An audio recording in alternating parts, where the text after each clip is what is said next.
নমস্কার বন্ধুরা, প্রত্যেক দিনের মতো আজকেরও হাজির হয়ে গেছি নতুন একটা রেসিপি নতুনভাবে আপনাদের সাথে শেয়ার করে নেওয়ার জন্য। আজকের আমি আপনাদের সাথে পটলের আর মুসুরের ডালের দুর্দান্ত স্বাদের একটা রেসিপি শেয়ার করে নেব। এই রেসিপিটি তৈরি করার জন্য আমি এখানে আমার প্রয়োজন মতো কিছুটা পটল নিয়েছি, যেগুলো আগের থেকে ধুয়ে নিয়েছিলাম, আর নিয়েছি এখানে 1 কাপ পরিমাণে মসুর ডাল। খুব ভালো করে এটাকে ধুয়ে নিতে হবে। ডালটাকে সাইড করে রেখে পটলগুলোকে এখন আমি রেডি করব। পটলের এই রেসিপিটি আপনারা গরম গরম ভাত, রুটি, পরোটা সব কিছুর সাথে পরিবেশন করতে পারবেন। ভীষণই উপকারী এবং ভীষণ টেস্টি হয়। এইভাবে একবার হলেও পটল রান্না করে দেখবেন, তারপরে আমাকে জানাতে একদম ভুলবেন না রেসিপিটি আপনাদের কেমন লেগেছিল। খাই খাই অনুর রান্নাঘরের প্রত্যেকটি রেসিপি হয় সহজ সরল সাধারণ, যাতে করে আপনারা একবার দেখেই দারুণ টেস্টি রেসিপি বাড়িতে তৈরি করতে পারেন। ঘরোয়া এবং সাধারণ মশলা দিয়ে রেসিপিটি তৈরি করে দেখাবো, যাতে করে আপনাদের কোনো রকম সমস্যাই হবে না। ভীষণ টেস্টি হয়। একবার হলেও পটল দিয়ে মুসুরির ডালের এই রেসিপিটি ট্রাই করে দেখবেন। আমি এখানে প্রথমে পটলের খোসাগুলোকে অর্ধেকটা রাখবো আর অর্ধেকটা বাদ দেবো, এই রকমভাবে ছাড়িয়ে নেব। আপনারা দেখে নিশ্চয়ই বুঝতে পারছেন পুরো খোসাটা কিন্তু একেবারে বাদ দিলাম না। এখন একটা ছুরির সাহায্যে পটলের দুটো সাইড আমি একটু কেটে নেব, যাতে করে পটলের ভিতরের মধ্যে লবণ হলুদের স্বাদটা ভালোভাবে ঢুকে যায়। তো এখানে দেখুন, আমি না পুরোটা কাটবো না, অল্প করে, মানে এই যে মাথার দিকটা অল্প করে কেটে দেব।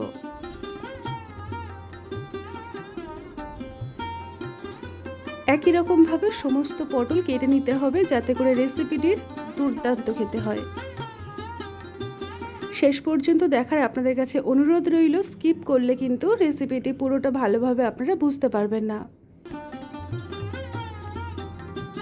একই রকম পদ্ধতিতে সমস্ত পটলগুলো আমি এইভাবেই কাট লাগিয়ে নেব। সমস্ত পটল আমার রেডি হয়ে গেছে। এখন আমি এগুলোকে একটু ভালো করে জল পাল্টে ধুয়ে নেব। রেসিপিটি শেষ পর্যন্ত দেখে যদি আপনাদের ভালো লেগে থাকে, তাহলে আপনাদের বন্ধুবান্ধবদের মধ্যে, আত্মীয় স্বজনদের মধ্যে এই রেসিপিটি শেয়ার করতে পারেন। আর যদি মনে হয় এই রকমই নানা রকম রেসিপি চাইছেন, তাহলে খাই খাই অনুর রান্নাঘর চ্যানেলটিকে সাবস্ক্রাইব করে সাথে থাকবেন।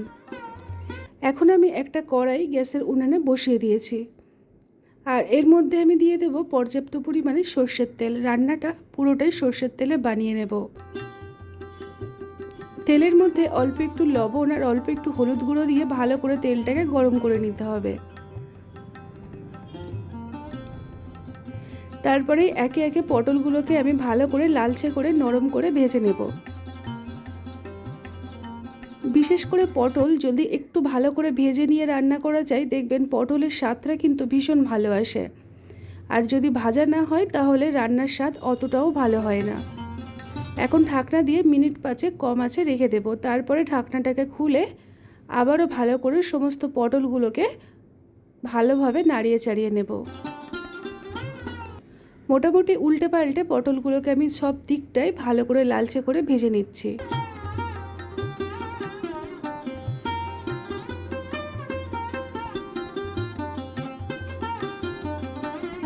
এখন আবারও আমি ঢাকনা দিয়ে মোটামুটি 2 থেকে 3 মিনিট কম আঁচে রেখে দিয়েছিলাম। এতে করে পটলটা দেখুন গায়ের মধ্যে একটা খুব সুন্দর ভাজা কালার চলে এসছে, আর পটলগুলো কতটা নরম হয়ে গেছে। রেসিপিটি তৈরি করার জন্য পটলগুলোকে একটু নরম করে ভেজে নিতে হবে। সমস্ত পটল আমার ভাজা হয়ে গেছে। এখন আমি ভালোভাবে তেল ঝরিয়ে আলাদা একটা পাত্রে তুলে নেব।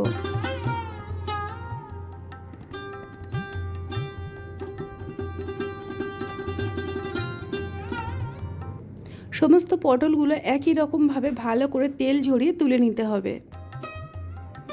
তারপরে কড়াইতে যে পরিমাণে তেল রয়েছে, ওই তেলের মধ্যেই বাকি রান্নাটা কমপ্লিট করব। প্রথমে আমি ফোড়নে দিয়ে দিলাম একটা শুকনো লঙ্কা মাঝখান থেকে ফাটিয়ে, আর একটা তেজপাতা 2-4 টুকরো করে দিয়েছি। তারপরে দিয়ে দিতে হবে অল্প একটু সাদা জিরে। ফোড়নটা থেকে খুব সুন্দর একটা গন্ধ বেরিয়ে আসবে, তখন এর মধ্যে দিয়ে দিতে হবে আগের থেকে কুচিয়ে রাখা পেঁয়াজ। পেঁয়াজটাকে একদম ঝিরি ঝিরি করে একদম ছোট ছোট করে কুচিয়ে নিয়েছি, যাতে করে রান্নাটা ভীষণ টেস্টি হয়। ফোড়নের সাথে পেঁয়াজটাকে মিনিট 2 ভাজা ভাজা করে নেব। তারপরে এখানে আমি কিছু উপকরণ অ্যাড করব।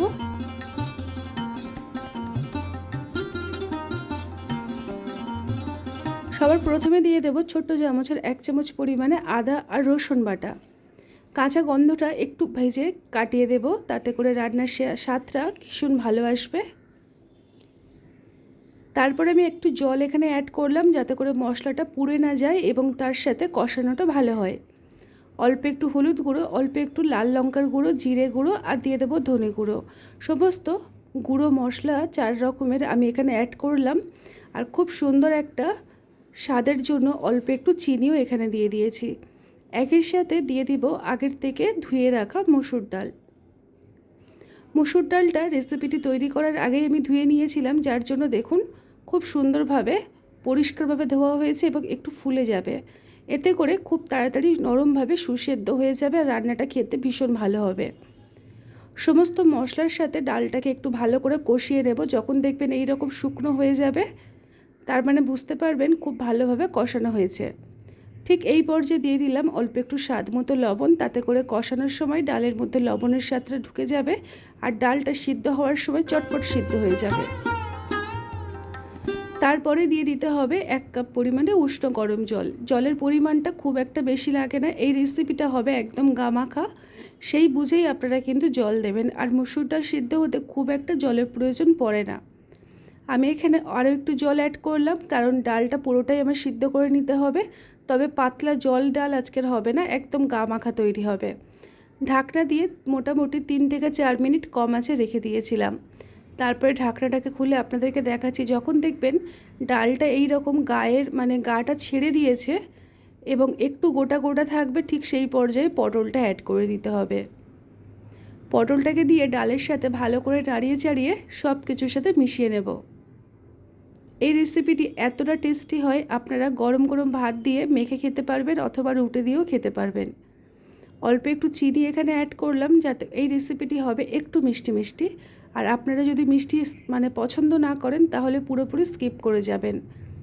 তারপরে এখানে ঝালের জন্য খুব সুন্দর একটা ফ্লেভারের জন্য আমি এখানে দিয়ে দিলাম 2টো কাঁচা লঙ্কা। সেটা মাঝখান থেকে ফাটিয়ে 4 টুকরো করে দিয়েছি। এখন এটাকে ঢাকনা দিয়ে মোটামুটি 2 থেকে 3 মিনিট কম আঁচে রেখে দেব। ঠিক 3 থেকে 4 মিনিট পরে আমি ঢাকনাটাকে খুলে আপনাদেরকে দেখাচ্ছি লাস্ট ফিনিশিং। দেখুন, আজকের আমাদের পটল দিয়ে মসুর ডাল দুর্দান্ত স্বাদের রেসিপি একদম কমপ্লিট হয়ে এসেছে। আর পটলগুলো মাখনের মতো গলে যাবে, ভীষণ টেস্টি হয়। বন্ধুরা, একবার হলেও পটল থাকতে থাকতে এই রকমভাবে ডাল দিয়ে রান্না করে দেখবেন। সবার শেষে অল্প একটু গুঁড়ো গরম মশলা আর দিয়ে দেবো অল্প একটু ঘি। এই দুটো জিনিস দেওয়ার জন্য এই রান্নার স্বাদ ভীষণ ভালো লাগে। দিয়ে সব কিছুর সাথে একটু ভালো করে মিশিয়ে নেব। ঘিটা দিয়ে আরও মোটামুটি আমি 1 মিনিটের মতো ফুটিয়ে নেব, তাতে করে ঘিয়ের ফ্লেভারটা রান্নার মধ্যে ভীষণ ভালোভাবে চলে যাবে আর খেতে দারুণ টেস্টি হবে। Recipe complete. ঢাকনা দিয়ে রেখে দিয়েছিলাম। তারপরে ঢাকনাটাকে খুলে একটা পাত্রের মধ্যে গরম গরম সার্ভ করে নিয়ে আপনাদেরকে আমি একটু দেখিয়ে দিচ্ছি কতটা লোভনীয় হয়েছে। তো আজকের আমাদের দুর্দান্ত স্বাদের মসুর ডাল দিয়ে পটল একদম তৈরি হয়ে গেছে, ভাত দিয়ে পরিবেশন করার জন্য অথবা রুটি দিয়েও খাওয়ার জন্য। তো বন্ধুরা, আশা করছি আজকের রেসিপিটি আপনাদের ভীষণ পছন্দ হয়েছে। যদি ভালো লাগে এইভাবে ট্রাই করে রাখবেন। আর খাই খাই অনুর রান্নাঘর চ্যানেলটিকে সাবস্ক্রাইব করতে একদম ভুলবেন না, এইরকম নিত্য নতুন রেসিপি পাওয়ার জন্য। আজকের মতো এই পর্যন্ত, টাটা।